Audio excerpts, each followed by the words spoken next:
Gabriel Kyungwa-Koumaza, bonjour. Bonjour. Quelles sont les motivations qui poussent le groupe de cette partie de la majorité présidentielle de rédiger cette troisième correspondance au président de la République? C'est par patriotisme. Nous ne pouvons pas rester indifférents quand nous constatons que l'édifice risque de s'écrouler. C'est par patriotisme que nous alertons les décideurs pour qu'ils se ressaisissent afin que nous n'ayons pas dans l'abîme. Vous alertez le décideur pour qu'il se ressaisisse. Qu'est-ce que vous avez constaté, vous, les 7 partis de la majorité présidentielle? Écoutez, nous constatons que maintenant nous tendons vers les anciennes et mauvaises habitudes de vouloir trouver en nous, parmi nous, des hommes providentiels, des hommes miracles, au détriment des institutions pourtant mises en place de commun accord par les référendums. Nous constatons que la tendance actuelle pour se faire aimer, je ne sais pourquoi, ou pour se faire remarquer, le langage de MP reprend. D'ici là, on va assister aux chansons telles que Djalelo, tout simplement parce que nous avons tous tendance à vouloir éviter et combattre notre propre constitution. Alors, le point 13 de votre déclaration stipule, je cite, la gravité de la situation et les risques qu'elle fait peser sur l'avenir de la RDC appelle des initiatives politiques courageuses aussi bien de votre part que celles de la majorité présidentielle.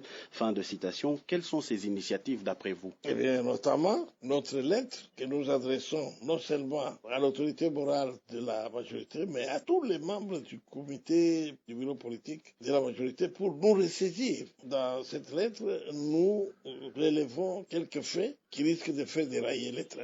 Notamment cette histoire, vous connaissez vous-même maintenant, c'est en vogue, les glissements. Mais ça, c'est dangereux. Nous avions combattu la dictature dans ce pays et nous ne pourrons jamais accepter qu'il y ait des velléités dictatoriales à travers certaines décisions, à travers certains faits qui nous inquiètent. Alors, parmi les voies de sortie face à la possible crise politique ou à la crise politique qui guette déjà la RDC, vous proposez notamment que l'on se limite à l'organisation des élections présidentielles, législatives, sénatoriales et provinciales sur base d'un fichier révisé. Mais au point 22 de votre déclaration, vous dites, je cite, que la majorité présidentielle devra s'atteler à préparer en toute sérénité et en conformité avec sa charte les prochaines élections dans la perspective de l'alternance politique. Fin de citation.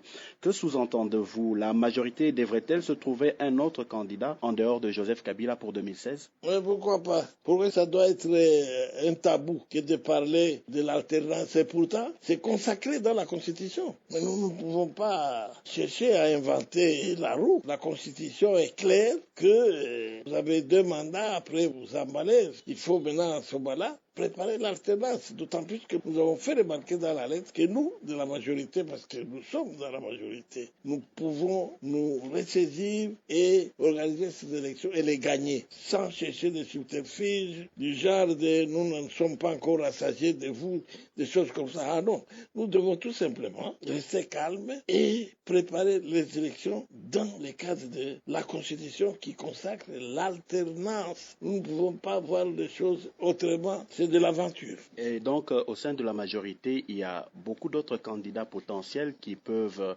bien assumer le rôle de président de la République. Chaque chose a son temps. Nous devons mettre le climat au sein de la majorité. Vous allez voir, les choses vont aller de soi. Il y aura des vocations qui vont s'exprimer. Alors, vous affirmez aussi au point 22 que la stratégie actuelle de la majorité est suicidaire. Vous voulez parler du glissement? Oui, justement parce que, bon, où est-ce qu'on va? Vous avez vu vous-même les événements du mois de janvier. Vous avez vu vous-même que la jeunesse de notre pays, en particulier, et tous les Congolais en général, ne veulent plus rentrer à des méthodes caporalistes pour s'imposer, rester éternellement au pouvoir.